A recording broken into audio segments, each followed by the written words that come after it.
मी बोरकर गुरुजी, विश्वज्योतिषाचार्य, ब्रह्मांड ज्योतिष कार्यालय, मुक्काम पोस्ट रावेर, जिल्हा जळगाव, महाराष्ट्र। रावेरचा पिनकोड नंबर आहे 425508। माझा मोबाईल नंबर आहे आणि व्हॉट्सअप नंबर एकच आहे 9850001555। पुन्हा व्हॉट्सअप नंबर आणि मोबाईल नंबर ऐकून घ्या 9850001555। ब्रह्मांड ज्योतिष कार्यालयाची कुठेही शाखा नाही। मी स्वतः मार्गदर्शन करीत असतो, माझ्यामार्फत कोणीही मार्गदर्शन करत नाही। बुधवारी कार्यालयाला सुट्टी असते, परंतु काही दौरे नसले किंवा इतर कामकाज नसलं तर मी हजरही असतो। मला प्रत्यक्ष भेटायचं असेल तर आपण अगोदर मोबाईल करूनच यावं। रावेर हे तालुक्याचं गाव आहे। जळगावपासून 65-70 किलोमीटर अंतरावर आहे। भुसावळ जंक्शन स्टेशन आहे रेल्वेचं, इथून 35 किलोमीटर, आणि बऱ्हाणपूर मध्य प्रदेशची बॉर्डर आहे, तिथून 20 किलोमीटर। रेल्वे स्टेशन 2-2.5 किलोमीटर लांब, बस स्टेशन 2 मिनिट 5 मिनिटाच्या अंतरावर। आपण रावेरमध्ये आल्यावर लक्ष्मीनारायण मंदिराची मागची बाजू म्हणजे माझी कार्यालयाची बाजू आहे। लक्ष्मीनारायण मंदिर ओळखण्यासाठी त्या मंदिराच्या ओट्यावर फुलं विक्रेते बसतात। समोर विक्रम बोरकर ज्वेलर्स आणि बाजूला अलंकार बोरकर ज्वेलर्स आहे। आपल्याला काही माहिती हवी असल्यास विक्रम बोरकर ज्वेलर्स आणि अलंकार बोरकर ज्वेलर्सच्या आतमध्ये जाऊन विचारणा करावी। मी हे नेहमी सांगत असतो, पण पुष्कळसे लोक तिथूनच रस्त्यातूनच फोन करतात। आतमध्ये बिनधक्कत जा आणि विचारा, त्यांना सांगा की आम्हाला बोरकर गुरुजींकडे जायचं आहे। ते आपल्याला मार्गदर्शन करतील। आपण तिथून जे फुलंवाले आहे त्याची मागची बाजू म्हणजे माझी बाजू आहे। असो, आजच्या कार्याला सुरुवात करण्यापूर्वी माझी पत्नी स्वर्गीय सौ निर्मलाबाई बोरकर यांना अभिवादन करूया आणि आजच्या कार्याला सुरुवात करूया। तेजी मंदी आपण बघणार आहोत, 2 दिवस झाले आपण बघत आहोत, आणि व्यापारी वर्गाची फारसी या ठिकाणी इतकी उत्कृष्ट निर्माण झाली आहे की सारखे त्यांचे फोन येतात आहे की राहिलेल्या वस्तूंची तेजीमंदी आहे, तुम्ही आम्हाला सांगा। आमच्या गणितानुसार तेजीमंदी जी निघते ती आम्ही सांगत असतो, आणि ज्या पदार्थाची आम्ही काढत असतो त्याच पदार्थाबद्दल आम्ही बोलत असतो। आज आपण गुळाचा विषय घेणार आहोत। 6 तारीख आहे आज, 6 नोव्हेंबर 2025, सकाळचे 7:30 झालेले आहे, आणि आपण उद्यापासून नोव्हेंबरपासून गुळाची तेजीमंदी बघणार आहोत। तेजीमंदी बघण्यासाठी ग्रह जे कारक असतात, तर सर्वसाधारण गुरु हा तेजीमंदीचा कारक ग्रह गुळासंबंधी असतो। तेजीमंदीचा कारक ग्रह गुळासंबंधी असत असताना याला मारक ग्रह जो असतो तो बुधाचा असतो। मारक ग्रह हा बुधाचा असत असताना बुध जर या कुंडलीमध्ये कुयोगात आला तर मंदीची भावना होते, आणि गुरु बलकारी असला, वृद्धिकारक असला, आणि त्याला वाराचा सपोर्ट मिळाला, तिथीचा सपोर्ट मिळाला, योग करणाचा मिळाला, तर गुळामध्ये तेजी आपल्याला बघायला मिळते। हे ज्योतिषशास्त्राचं गणित आहे। मी जवळजवळ 60 ते 65 वर्ष झाले तेजीमंदीचे अंदाज वर्तवित आहे। पुणे मार्केट कमिटी गगन गॅलेक्सी समोर, गंगाधामच्या समोर, market shop number 1, Ajayji Mishra नावाचे मालकीचं आणि संपादक पण तेच आहे। ते दिशावर व्यापार दैनिक काढत असतात, त्याच्यामध्ये मी जवळजवळ 60 वर्ष झाले लिहित आहे। व्यापारी क्षेत्रातील ते एकमेव वृत्तपत्र आहे, आज भारतात कुठेही नाही। विस्तृतपणे माहिती देणारं ते वर्तमानपत्र आहे, आणि त्यासोबत दिवाळी अंक त्यांचा इतका उत्कृष्ट निघतो की त्याला भारतामध्ये तोड नाही असं मला तरी वाटतं। आज आपण दिवाळी अंक पाहिले तर 300, 400, 500, 600 पाव तर किमती गेलेल्या आहे. यांचा 200-300 मुखपृष्ठ आणि जाड रंगीत असा दिवाळी अंक असल्यावरही केवळ 32 रुपयात ते देतात. सेवाचं कार्य हे ते चालू करत आहे. गेले कित्येक वर्ष ते व्यापाऱ्यांची सेवा करतात आहे. असं असताना हा दिवाळी अंक आपण अवश्य घ्यावा, त्यांच्याकडे मागणी करावी. मार्केट कमिटी शॉप नंबर 1 गगन गॅलेक्सी समोर दैनिक दिशावर व्यापार हा आपण अंक घेऊ शकतात. याच्यामध्ये माहिती आपल्याला परिपूर्ण मिळेल. असं असताना इतर वर्तमानपत्र मात्र तेजीमंदी मी देण्याचा प्रयत्न करतो, परंतु फारशी उत्सुकता दाखवत नाही.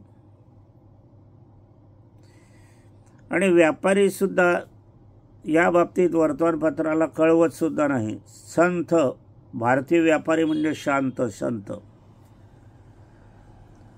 जनता आहेच पाठीशी.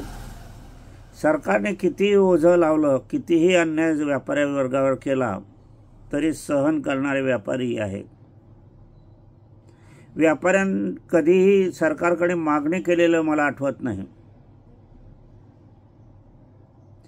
सुवर्णकाराचा संप 2-4 वर्षापूर्वी जो झाला होता, 2.5-3 महिन्यापूर्वी संपूर्ण भारतातून झालेला होता. आणि हे शिष्टमंडळ खासदारांकडे गेला. केंद्रीय प्रश्न असल्याकारणाने तर खासदारांनी वेळ सुद्धा दिला नाही. आणि दुर्भाग्य असं की ज्या वेळेला यांचं अधिवेशन होतं त्याच वेळेला तेच खासदारच्या हस्ते यांचं उद्घाटन केलं. मी निषेध नोंदवला तरी काही नाही. लाचारी व्यापाऱ्यांनी पत्करू नये. आपण मोठ्या प्रमाणावर देणगी पक्षांना देतात. आपल्याला मागण्याचा हक्क आहे. आपण पण भारतीय नागरिक आहोत हे लक्षात घ्या.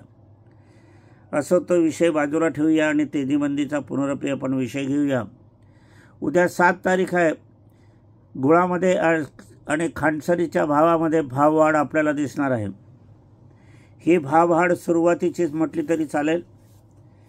दिनांक 8ला बाजार उघडताच मूळ आवक, गुळाची आवक कमी राहणार आहे. आवक कमी असल्याकारणाने ही तेजी वाढण्याची शक्यता आहे.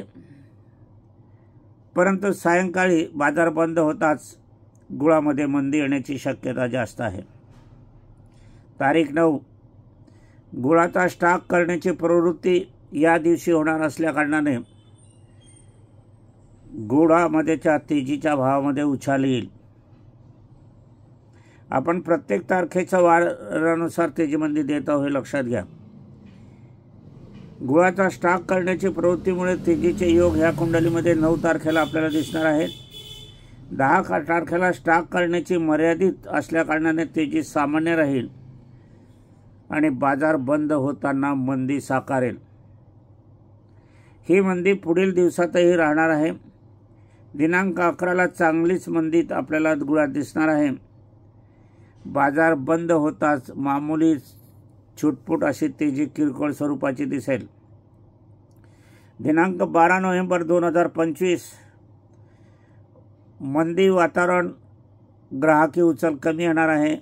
गुळाला ग्राहकी नसल्याकारणाने मग स्टॉक हा जास्त प्रमाणात दिसेल आणि मग उचल कमी झाल्याकारणाने गुळामध्ये मंदीचं वातावरण आपल्याला दिसेल. हे 12ची मंदी ही वातावरण असत असताना मात्र 13-14ला लगेच गुळामध्ये मामूली सर्वसाधारण तेजी येणार आहे. कारण जी ग्राहकी होती ती ग्राहकी थोडीफार या 13 आणि 14 तारखेला बाजारात येण्याची शक्यता आहे मार्केटमध्ये. 15 तारखेला मंदीचे भाव राहील आणि हे मंदीचे भाव स्थिर होताना आपल्याला दिसणार असले तरीही 15 तारखेची मंदी 16 तारखेला आपल्याला मामूली तेजी असली तरी मंदीच्याकडे झुकाव असेल आणि 17ला पुन्हाच्या मंदी साकारेल. स्टॉक करण्यास हरकत नाही. 18ला तेजी आहे. 19-20 उठाव जास्त असल्याकारणाने तेजी येईल. ही कृत्रिम तेजी राहणार आहे. 21, 22, 23 मंदी हे तात्कालिक राहील, पण 21, 22, 23 तारखेला स्टॉक करण्यास हरकत नाही. त्याच्यानंतर 24 तारखेला तेजी आहे, 25ला मंदी आहे आणि 26, 27ला मामूली किरकोळ स्वरूपाची तेजी आहे. आता सरते शेवटी नोव्हेंबर 28, 29, 30ला गुळामध्ये चांगलीच मंदी आपल्याला दिसणार आहे. हे सगळं ग्रहगोलाच्या आधारावर आम्ही तुम्हाला सांगत असतो. ज्योतिषशास्त्राच्या अभ्यासानुसार आमचा व्यवसाय नाही, खरेदी विक्रीचा आमचा व्यवहार नाही.